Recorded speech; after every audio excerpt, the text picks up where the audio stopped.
If you are editing in CapCut Web, you have probably noticed that there is no way to merge or group audio and video clips together. Right-clicking doesn't give you the option, and it can be really annoying when you just want them to act as one clip. Luckily, there is a quick trick that solves this problem without exporting your whole project. So let's do it. Here is what you do. First, select both your video and audio clip on the timeline. Then, right-click and instead of looking for the group, choose Download Clip. From there, click Download selected clip and make sure you choose the highest quality available. This will save your selected audio and video as one combined file.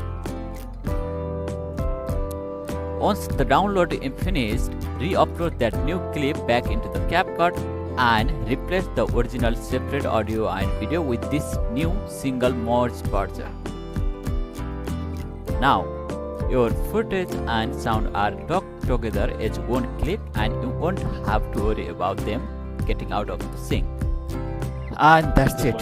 Even though CapCut Web doesn't have a merge button, this download and re-upload method work just as well. Give it a try and save yourself from the headache. For quick CapCut fix and editing hacks, make sure you follow along.